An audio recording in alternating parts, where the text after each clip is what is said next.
Assalamualaikum warahmatullahi wabarakatuh. Saya Zafira Fathia dari kelas 10C absen 7 akan menjelaskan mengenai puisi karya penyair terkenal dari Indonesia yang bernama Chairil Anwar dengan judul Doa. Chairil Anwar adalah seorang penyair puisi kebanggaan Indonesia. Beliau lahir pada tanggal 26 Juli 1922 dan meninggal pada tanggal 28 April 1949 karena penyakit TBC. Puisi pertama Chairil yang terbit berjudul Nisan yang dimuat oleh media pada tahun 1942. Chairil Anwar adalah orang yang hidupnya bebas dan tidak suka diatur. Dia sering berpindah-pindah tempat tinggal, menumpang di rumah orang-orang lain, seperti contohnya Sultan Syahrir. Chairil Anwar dijuluki si binatang jalang, sesuai dengan puisinya yang paling terkenal yang pernah ia tulis yang berjudul Aku. Chairil juga merupakan orang yang tidak suka bekerja secara formal dan lebih memilih menjadi seorang sastrawan. Puisi yang Chairil tulis memiliki tema yang beragam, namun yang paling terkenal adalah puisi-puisi yang ia tulis untuk wanita-wanita yang ia cintai. Planet Senen di Jakarta Pusat merupakan tempat favoritnya. Ia sering mengunjungi perpustakaan untuk mencari inspirasi untuk menjadi bahan tulisannya. Berbagai karya Chairil, terutama yang berlatar masa revolusi, memiliki pengaruh luas terhadap perkembangan sastra Indonesia. Tidak heran jika segera setelah kematiannya, muncul gagasan dari teman-temannya untuk membukukan puisinya dan satu buku yang diberi judul Deru Campur Debu. Chairil Anwar terkenal sebagai penyair yang hidup dan matinya tidak dapat dilepaskan dari puisi Indonesia modern sehingga ia menjadi pelopor angkatan 45 dalam sastra Indonesia. Baiklah, kali ini saya akan menjelaskan mengenai unsur-unsur yang terdapat dalam puisi doa karya Chairil Anwar. Yang pertama adalah unsur intrinsiknya. 1. Tema. Tema adalah topik atau gagasan utama yang dijadikan landasan oleh para penyair untuk menulis puisi-puisinya. Dan dalam puisi doa karya Chairil Anwar, temanya adalah tentang kepasrahan diri seorang makhluk kepada Tuhannya. Yang kedua, suasana. Suasana biasanya dibangun oleh penyair dalam kata-kata yang dia pilih dalam menulis puisinya. Dan dalam puisi doa karya Chairil Anwar, puisi ini memiliki suasana yang penuh dengan pengharapan. Lalu yang ketiga, amanat. Secara singkat, amanat dari puisi ini itu adalah pesan yang ingin disampaikan oleh penulis kepada para pembacanya.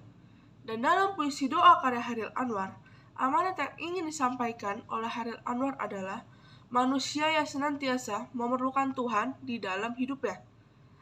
Lalu yang keempat, perasaan. Perasaan penyair yang penuh rasa haru dan rindu kepada Tuhan Yang Maha Esa. Hal ini dibuktikan dengan penggunaan kata Tuhanku dalam termenung, aku masih menyebut namamu. Lalu selanjutnya adalah unsur ekstrinsik dari puisi doa karya Chairil Anwar. Yang pertama adalah majas dan irama.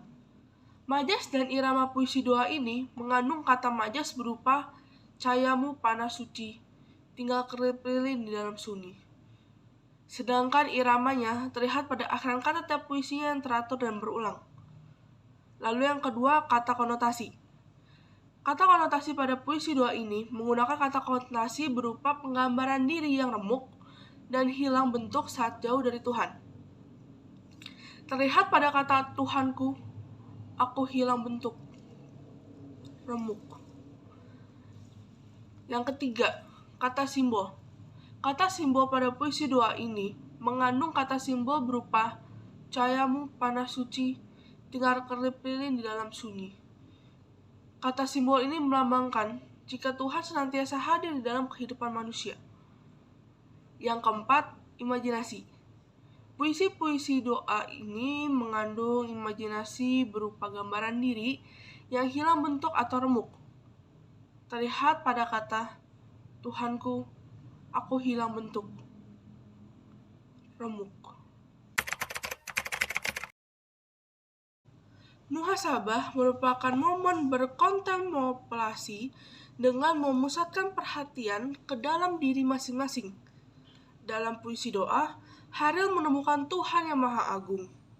Kesadarannya yang penuh akan kelemahannya sebagai makhluk mengantarkan dirinya menatap kebesaran Tuhan. Keliharan Haril dalam hidupnya tak membuat dirinya melupakan Tuhan. Jalan hidup yang ia pilih untuk menjadi seorang penyair yang luar biasa menunjukkan kegigihannya. Kerumitan-kerumitan hidup yang ia dapati menuntutnya menghadap cahaya ilahi.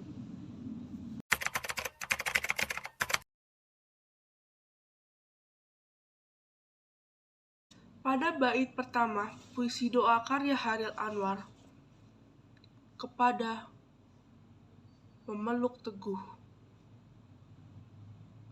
Pemeluk teguh adalah sosok Tuhan yang akan selalu ada di saat seorang hambanya dalam kondisi apapun.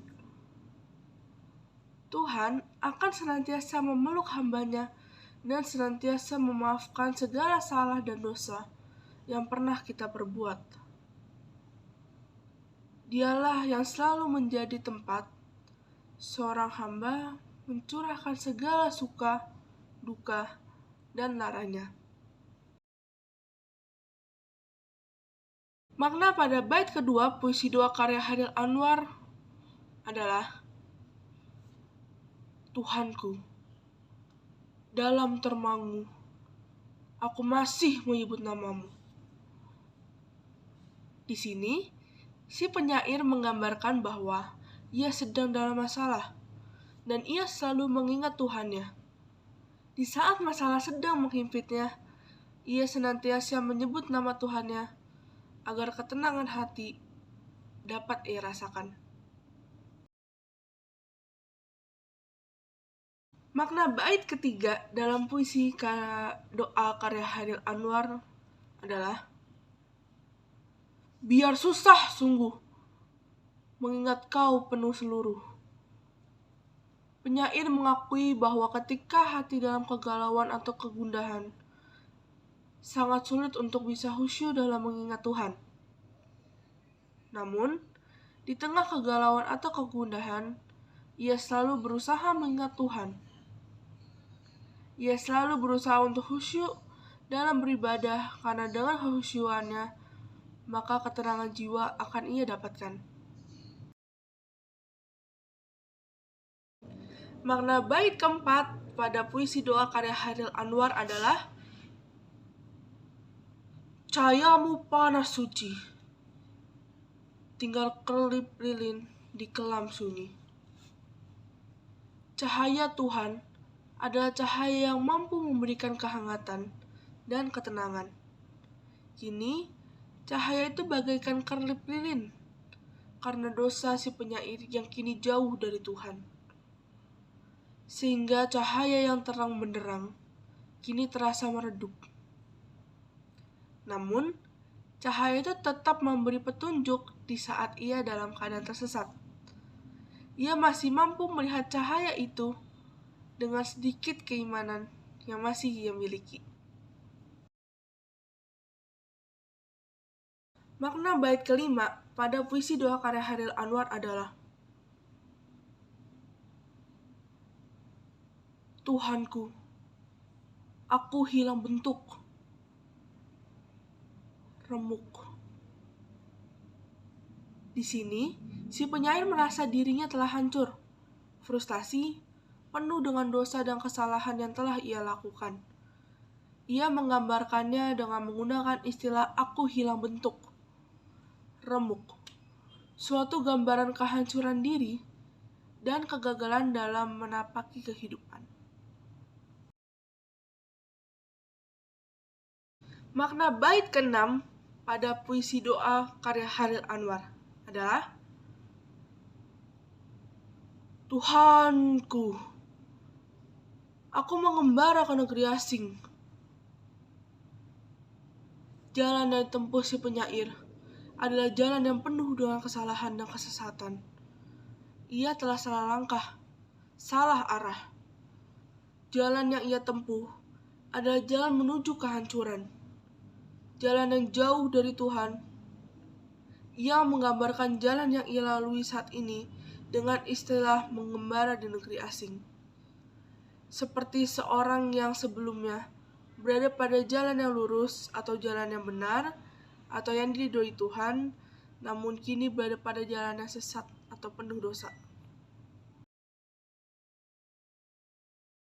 Makna bait ketujuh atau bait terakhir pada puisi doa karya Chairil Anwar adalah, Tuhanku, di pintumu aku mengetuk. Aku tidak bisa berpaling. Diakui si penyair bahwa hanya Tuhanlah tempat kembali. Sebesar apapun kesalahan dan dosa yang telah dia lakukan, Tuhan akan selalu mengampuni hambanya. Di sini, si penyair kembali mengetuk pintu Tuhan dengan berdoa, memohon ampunan atas segala dosa. Jadi, makna secara keseluruhan dari puisi doa karya Chairil Anwar adalah untuk mengajak pembaca agar menghayati hidupnya. Puisi bertemakan ketuhanan ini juga mengingatkan pembaca untuk selalu dekat dengan Sang Pencipta, baik lewat doa maupun perilakunya.